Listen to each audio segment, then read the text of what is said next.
Olá, Carlos Pinheiro, poeta, escritor, ambientalista.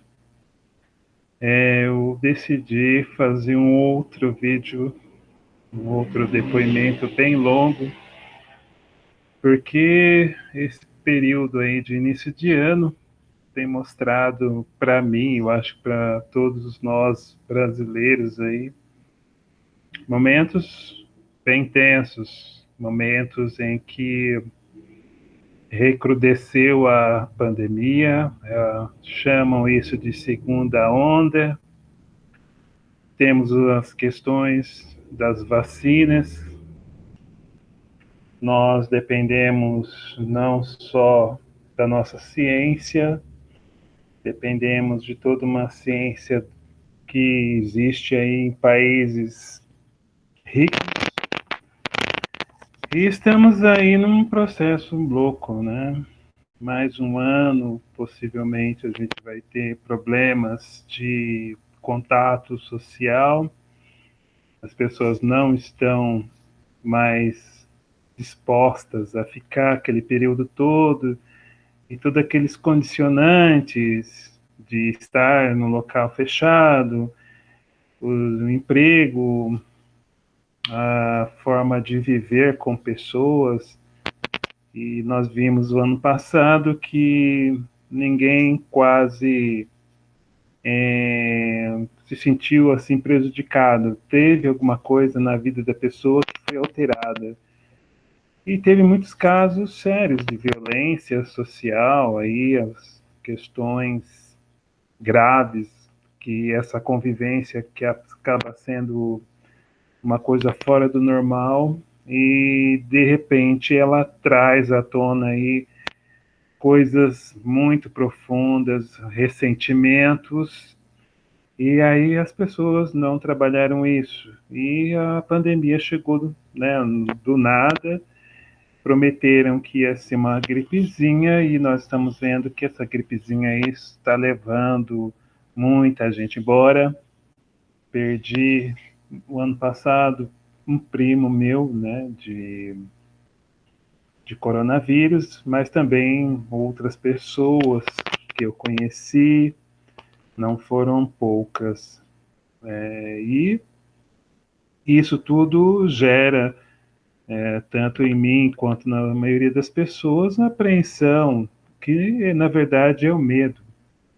O medo é uma coisa que tem a função positiva de deixar a gente ligado.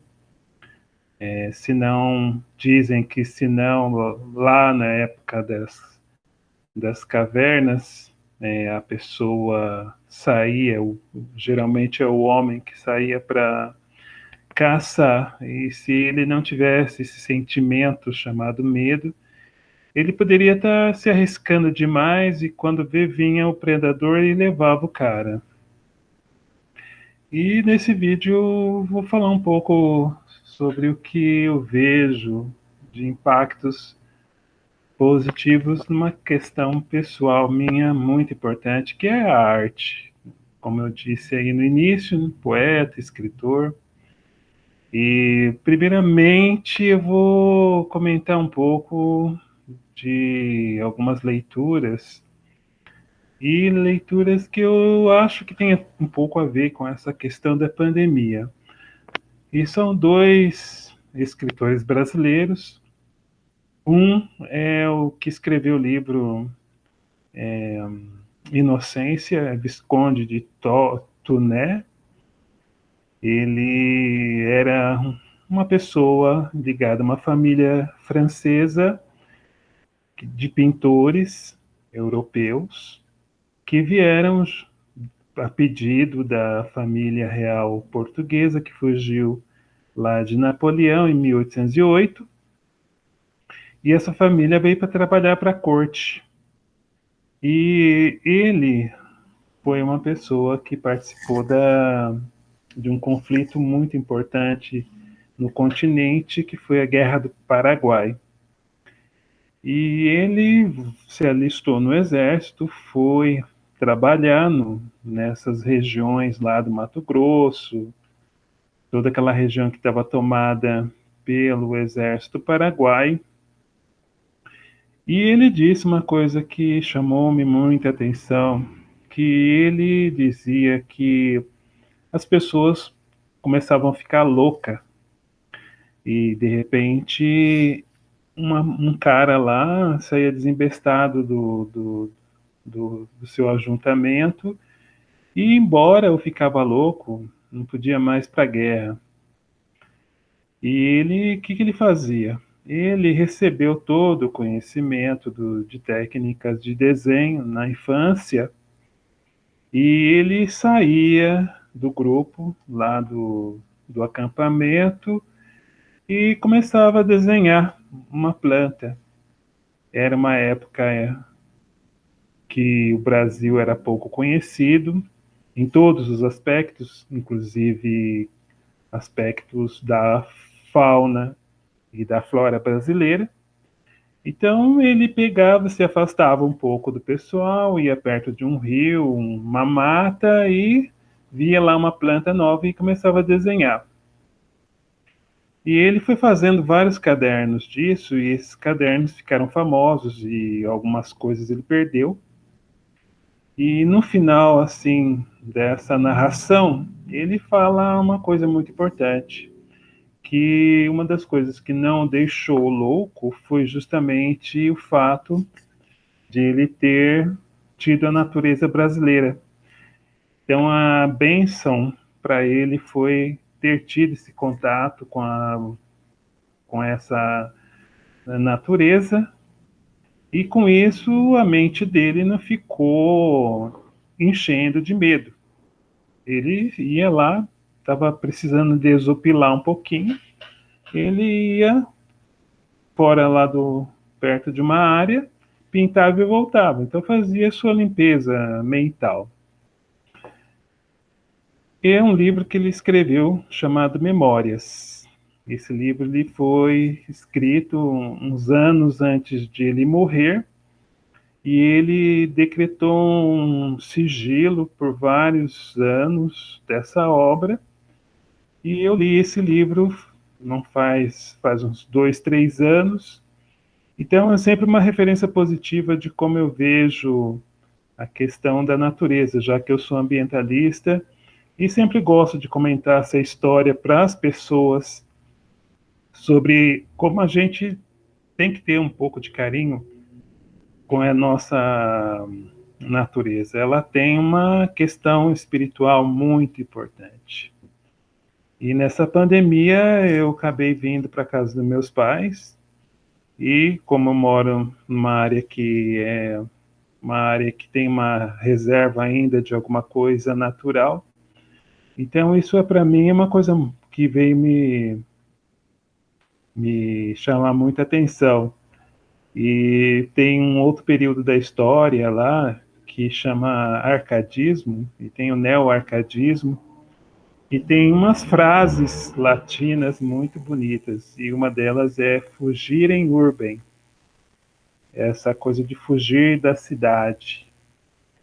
E, e também lembro do Maquiavel, que é um dos caras que eu gosto muito da ciência política, e um dos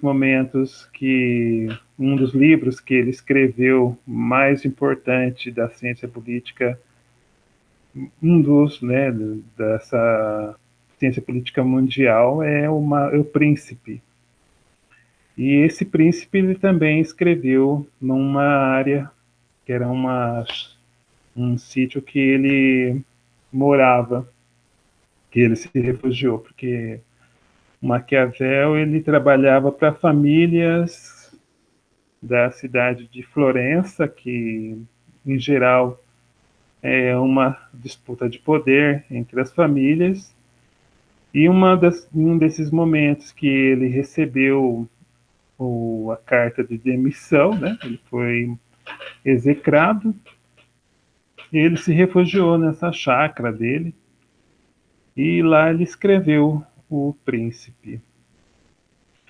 E eu vejo assim que uma das coisas que ficou claro para mim, um dos efeitos positivos, né, da pandemia, foi a questão justamente da questão poética e esse momento parece que fortaleceu em mim uma coisa de que daqui para frente eu quero cada vez mais dedicar a minha vida aos meus escritos, sejam eles o que for, se é um cordel, se é sonetos, se é uma poesia metrificada, se é uma poesia livre, versos livres, eu não sei. Eu estou deixando a minha mente descobrir o que, que é isso.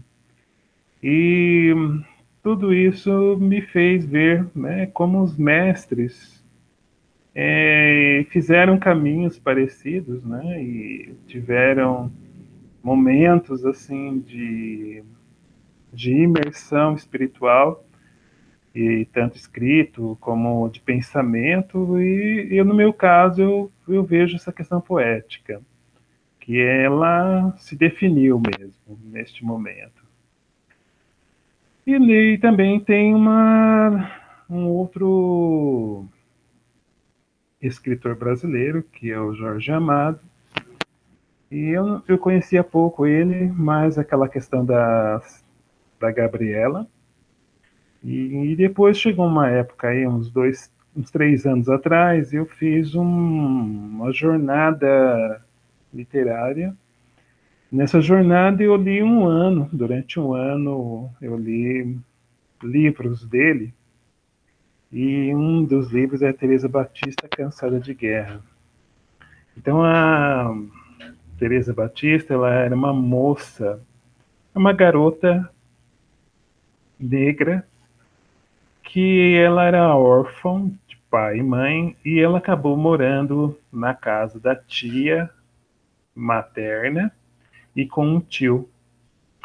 E essa menininha foi se desenvolvendo sem muitos preconceitos, ela subia em árvore, ela tinha uma vida livre, gostosa, maravilhosa, só que ela começou a desenvolver.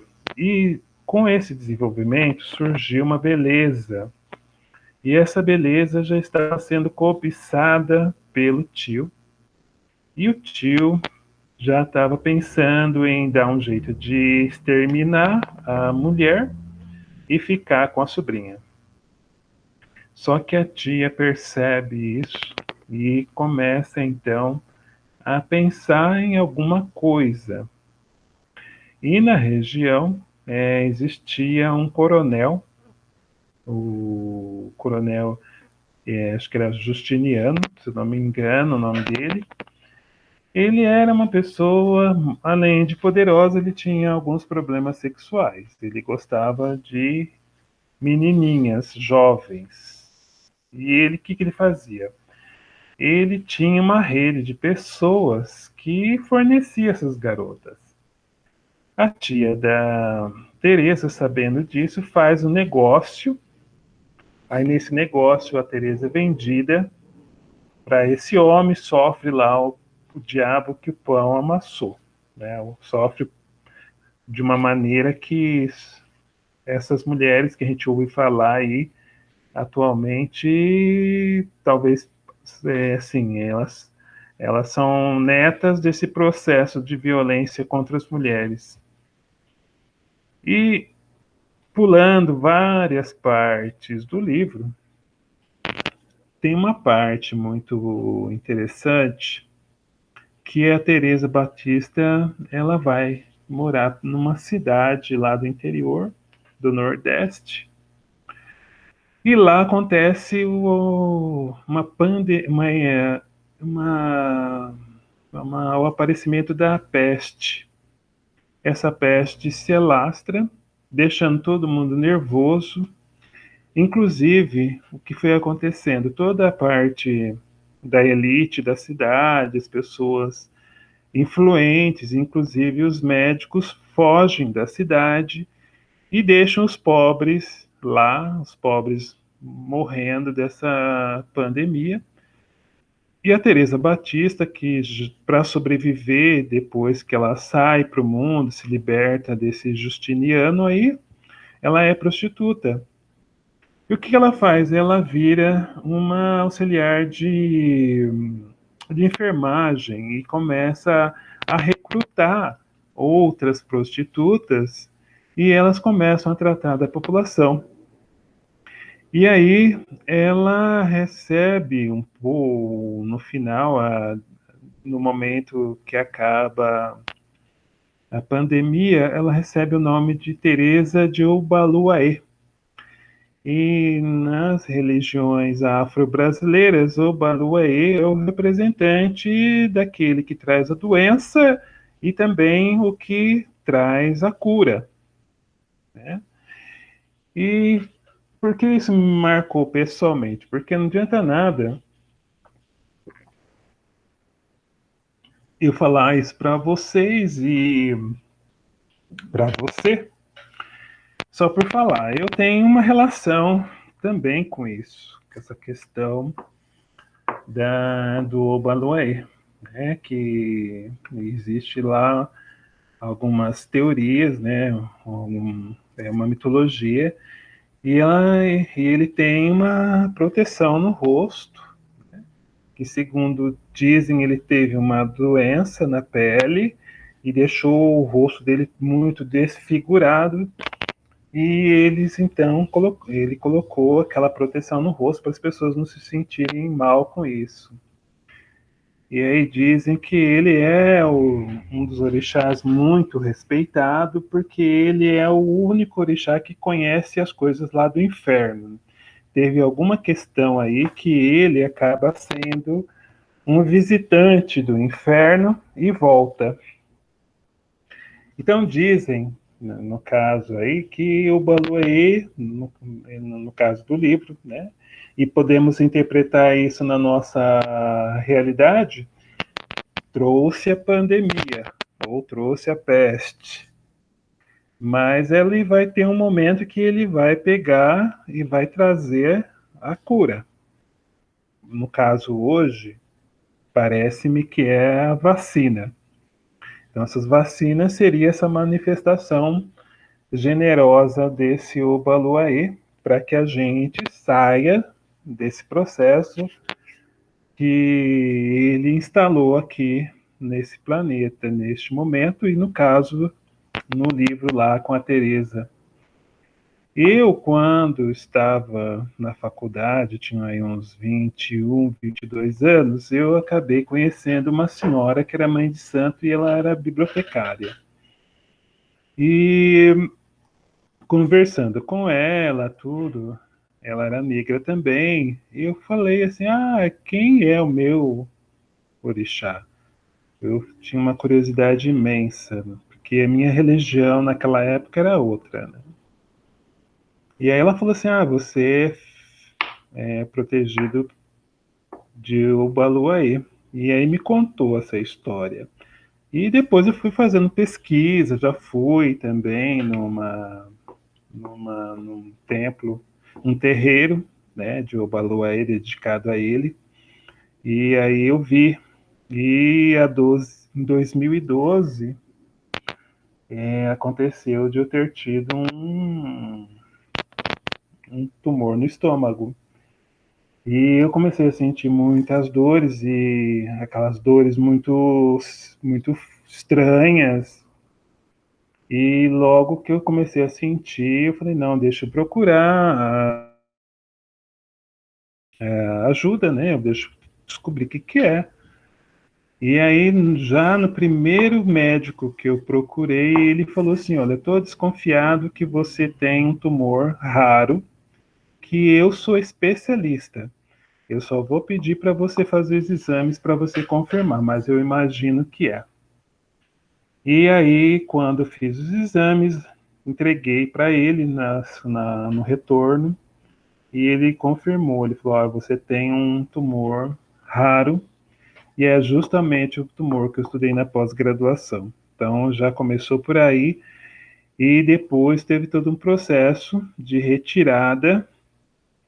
E ainda um dia, uma senhora que estava no quarto, que era mulher de um senhor que estava com já uns vários meses, acho tipo quase uns 2 meses lá internado, e ela falou assim para mim: o que que você sentiu, né, Carlos, quando você percebeu alguma coisa estranha com você no seu estômago? Aí eu comentei que eu comecei a sentir essas dores, né? Comecei a sentir essas dores e aí decidi procurar, porque eu já estava tomando um monte de coisa, boldo, todas essas coisas assim, tentando ver se aliviava em nada.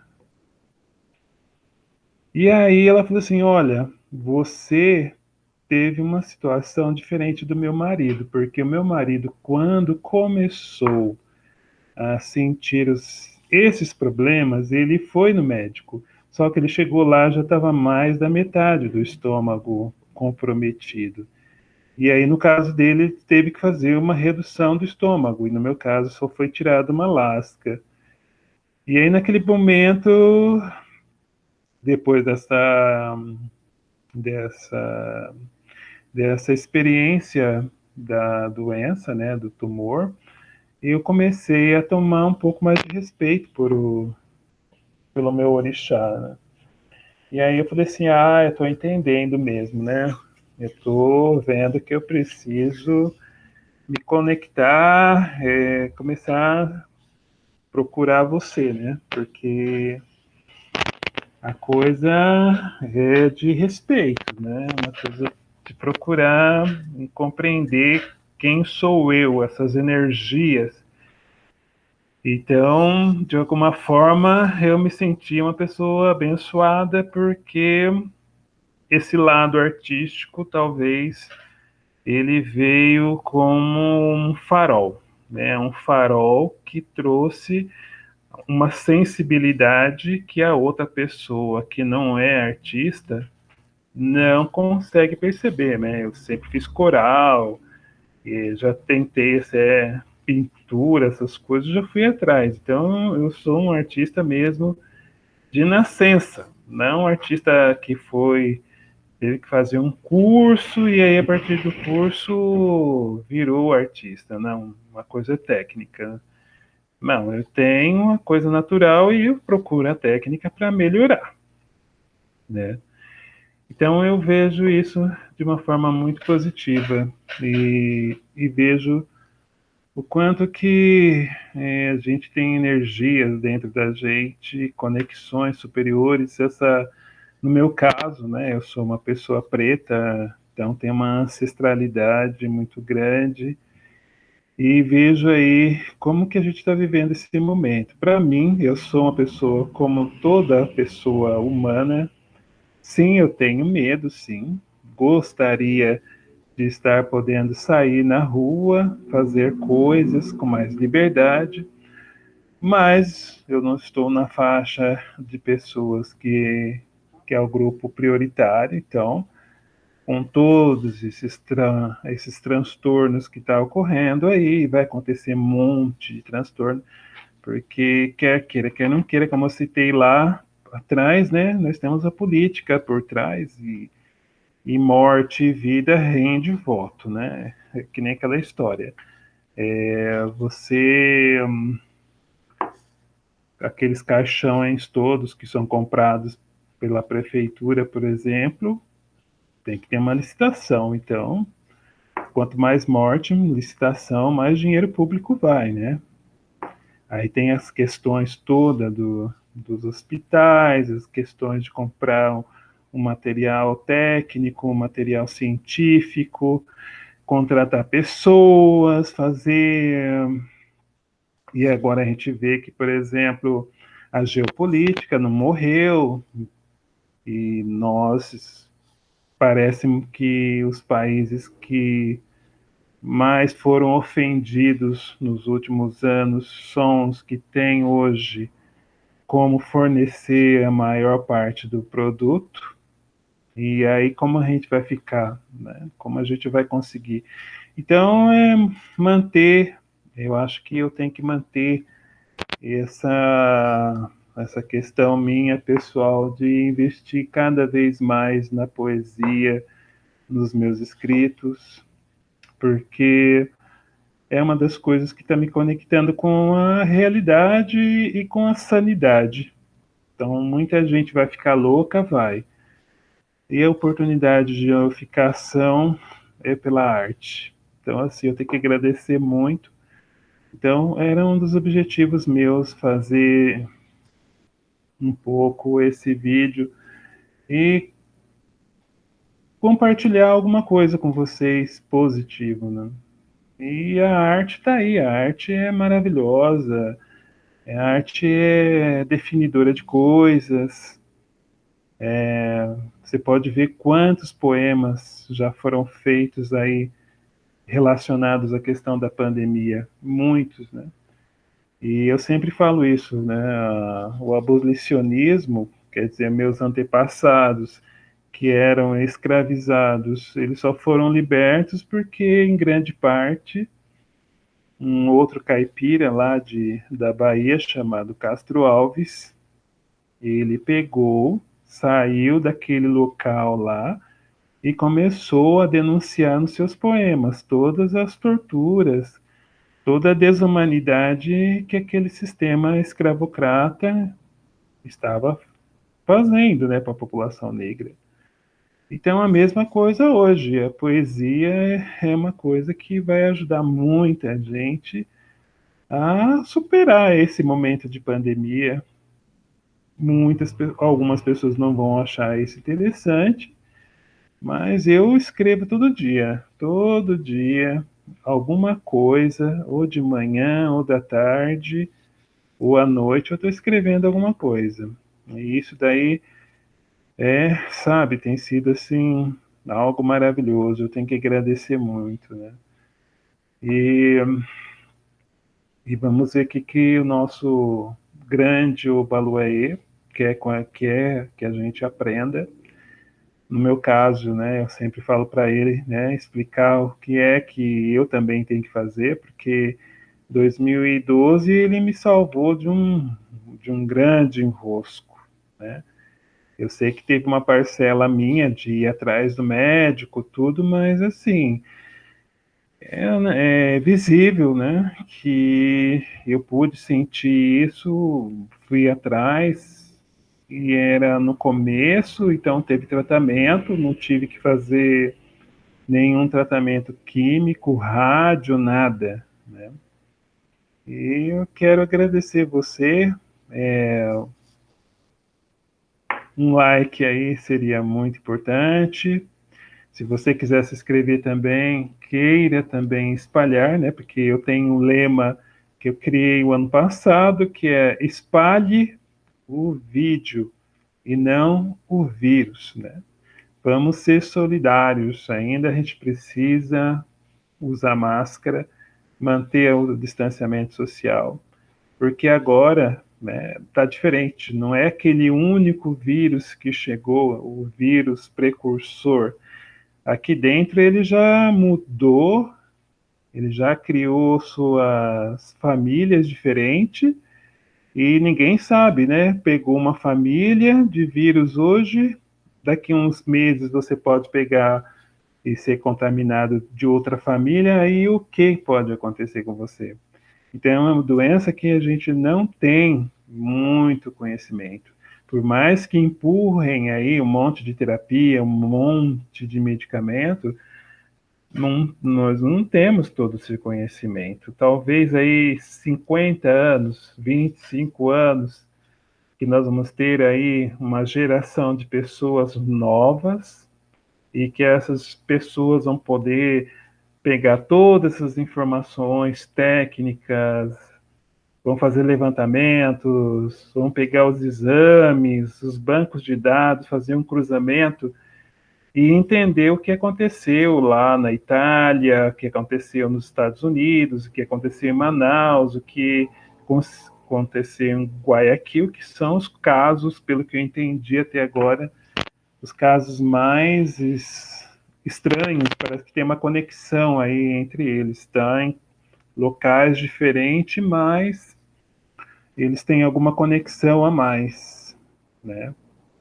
Então, assim, um abraço para vocês. Se você também achar que deve deixar um comentário aí, estou aberto para ouvir. E quero agradecer por você ter ouvido até o final, né? Um beijo para você e até outro vídeo. Pode ser um vídeo longo ou pode ser também um vídeo mais curto. Um abraço, tchau, cuide-se e quem sabe um momento aí todos nós já estamos vacinados e aí podemos fazer outras atividades ao vivo, né? Eu costumo tentar transferir o máximo possível das atividades que eu gostava de fazer ao vivo, fazendo agora de forma remota, né, por meio de lives e talvez textos, né, que com certeza espero esse ano estar liberando aí para vocês lerem. Um beijão.